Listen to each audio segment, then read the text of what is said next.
Drive on, mama, buckle up. Drive on, mama, buckle up. Andrea TV here from driveonmama.com, coming to you on a Thursday morning. Still misty.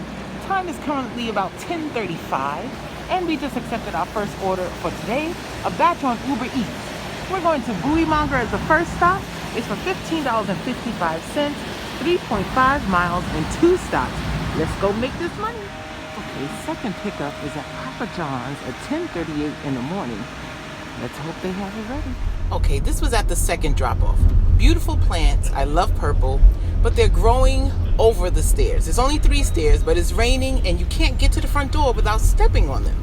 What is the worst obstruction that you have found at a drop-off? Let me know below. Okay, and the video wouldn't show it because I didn't want to raise the camera. They had a Ring camera and I didn't want them to see me.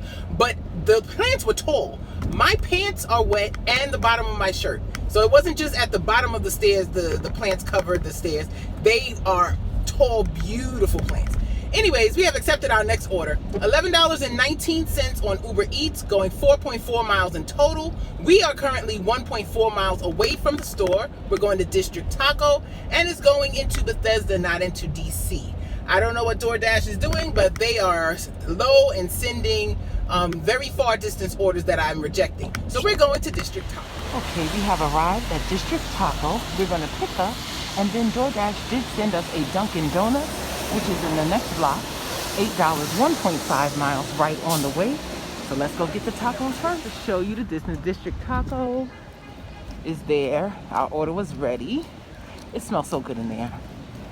But I like spice. I ordered one of their salads one time and it wasn't hot enough for me. Like when I go to Chipotle, I put the red sauce and tell them to add extra. And then I'm like the people that do the mukbangs, handsy, eating in your...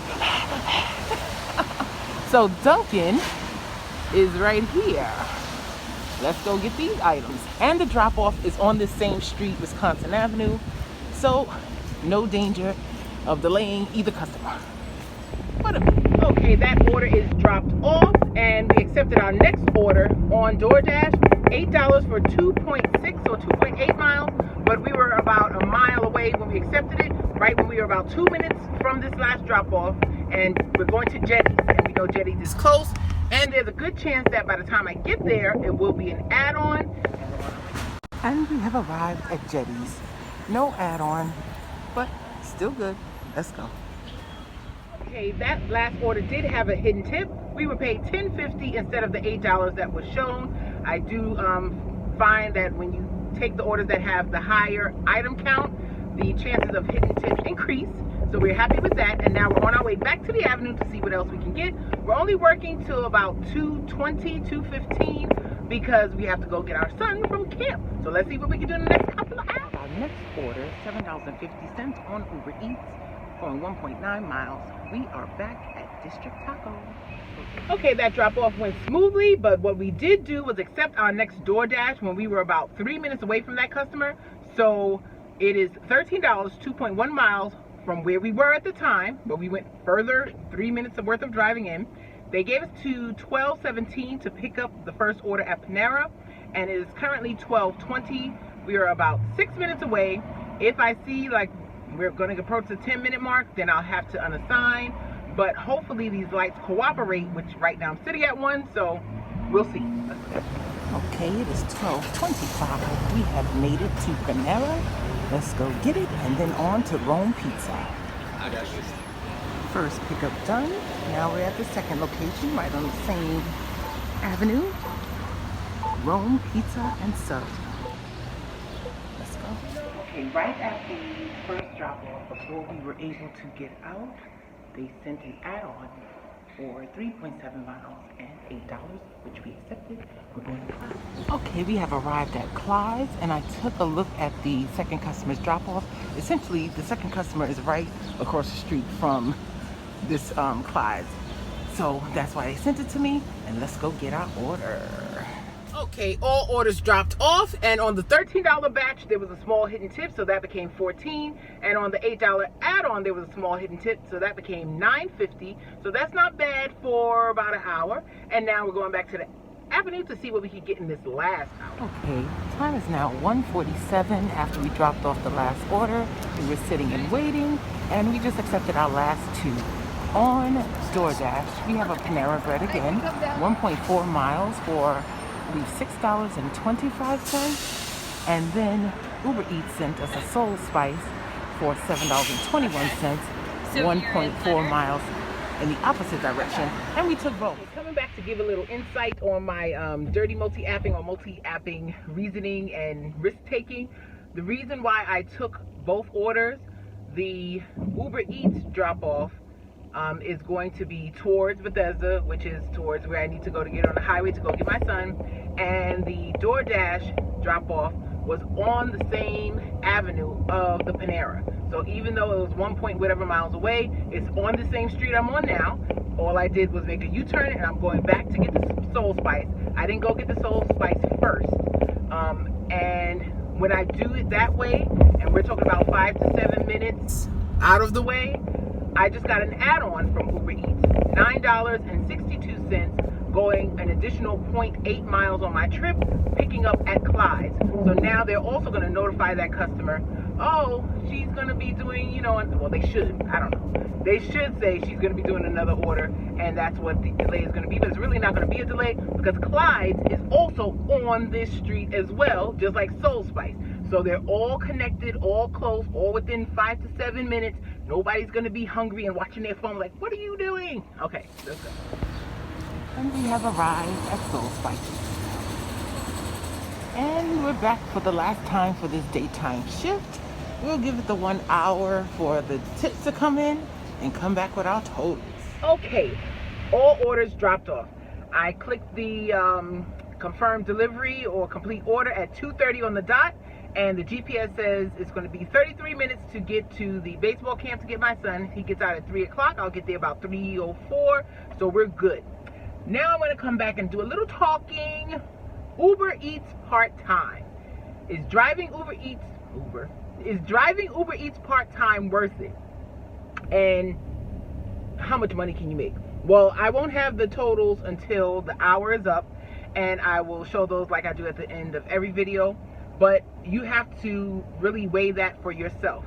Now, I started working about 10:30, like usual, well, this week because he's in camp, and that's going to vary. And the reason why I do this is because I can work around my children's schedule. No matter what they have to do, I'll find time or stay out late and make sure they need to be where they need to be, and everybody is good.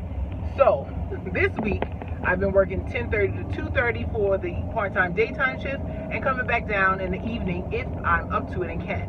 So 10:30 to 2:30. I live 29 miles from the zone I work in, and that is for a reason. I go to where the orders are plenteous and the tippers are more plenteous as well. I'll put it that way, because no matter where you Dash or Uber Eats, you're going to have people who don't value your time, can't afford the service, and still are going to order.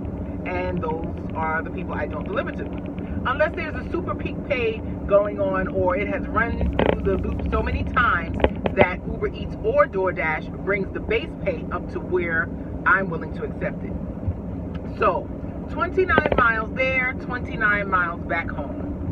If you hit, I do Uber Eats and DoorDash, there's no way I would be able to make it on any day of the week. It almost never happens. I do both because you have to fish through and sort through and strain out the orders you don't want to take, and that takes time. So when one app is giving you the low offers, then you take the order on the highest app, and that's how it works. That's the way you make the most money. So 29 miles there, 29 back. We're going to say 60 miles. My minivan gets like 15 and change to 18 miles per gallon, and we're just going to do the lowest, 15 miles a gallon. So that is 15, 30, 45, 60. 4 gallons of gas for traveling. If you hit Dash along the way, those are working driving hours. Right now, the government gives you 52 cents per mile as a tax write-off, And I believe in July that goes up to 56 cents a mile. So that's 60 miles, that's $31.20 in write-off. I'm just giving you ways you can think about this and see if it's worth it for you to do Uber Eats part-time along with DoorDash and possibly another one, because it's going to take all three. And this is a Thursday. Thursday and Friday are the busier days in my market. Mondays are iffy, and Tuesday and Wednesday are the slowest for sure. So Tuesday and Wednesday, I did not break $100 during my 4-hour midday shift. But I know, get your rest on Wednesday night, because Thursday and Friday, you need to be out as much as possible. Right now, anyway. So I think it's worth it, and I'll come back with the totals, and you can judge for yourself. But Uber Eats part-time, a good thing, but learn one app first, and then incorporate the additional, because one by itself is not going to lend you with a profit that is good, in my opinion. So drop Relax, sit back, the shift is over. Relax, sit back, the shift is over. Relax, sit back, the shift is over. Relax, sit back, the shift is over. Relax, sit back, the shift is over. Relax, sit back, the shift is over. Relax, sit back, the shift is over. Relax, sit back, the shift is over. Relax, sit back, the shift is over. Relax, sit back, the shift is over. Relax, sit back, the shift is over. Relax, sit back, the shift is over.